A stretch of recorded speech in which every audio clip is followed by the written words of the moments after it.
Nous avons constaté que normalement ce sont les enfants de Dieu qui doivent vivre équilibrés parce qu'ils ont le Saint-Esprit. Mais le comble est que plusieurs enfants de Dieu vivent dans le déséquilibre notoire. Alors aujourd'hui nous allons voir un texte. Nous verrons deux personnages de la Bible. Nous parlerons d'abord la femme du fils des prophètes.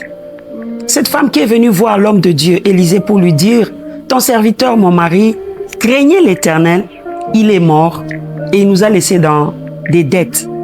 Et le créancier est venu pour chercher à faire de mes deux enfants des esclaves. » Alors qu'est-ce que nous comprenons? Cet homme craignant Dieu, cet homme qui marchait dans la sainteté, vous savez que vivre dans la sainteté, craindre Dieu, c'est pas facile.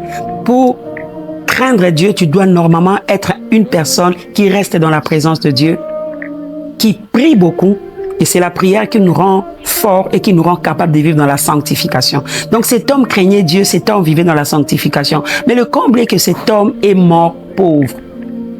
Il a laissé des dettes, il a laissé sa famille dans des problèmes. Et le créancier est venu, il veut prendre les deux enfants pour être ses esclaves. On ne peut pas avoir une famille pareille. Si l'homme est déséquilibré, au moins la femme sauve la famille. Et si les parents sont déséquilibrés, les enfants, sauvez la famille.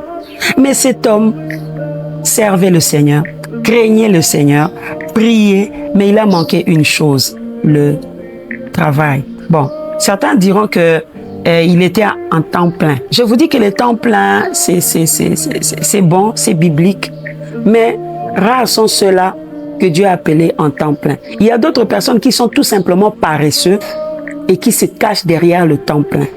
Et si c'est ton cas, tu le verras. Si réellement Dieu t'a appelé en temps plein, tu ne mourras pas pauvre. Il fera qu'au travers de ton ministère, que tu sois comblé. Mais si tu sens que tu es dans le ministère, tu t'époumones dans les jeûnes, dans la prière, dans le service de Dieu, mais tu es pauvre, il faut te remettre en question. Est-ce que réellement Dieu t'a appelé en temps plein?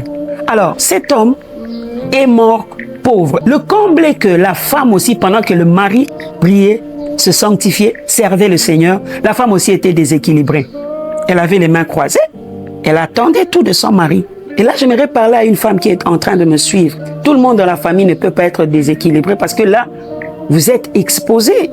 Parce que là, vous êtes en danger. Parce que là, il y a la mort qui guette votre famille. Si l'homme est déséquilibré, si l'homme couche avec des maîtresses par-ci, par-là, c'est pas pour autant que toi, tu vas t'énerver pour dire, moi aussi. L'homme découche aujourd'hui, demain, c'est toi qui vas découcher. Non, tu ne dois pas faire ça.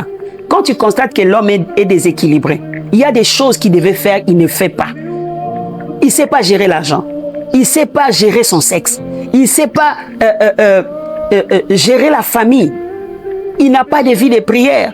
Lui, c'est peut-être tout le temps le travail. Colérique. Il ne sait pas gérer la famille. Madame, Dieu t'a suscité aux côtés de cet homme pour l'aider. Toi, ne sois pas déséquilibré. Sauve la famille. Est-ce qu'une femme est en train de m'écouter? Sauve la famille.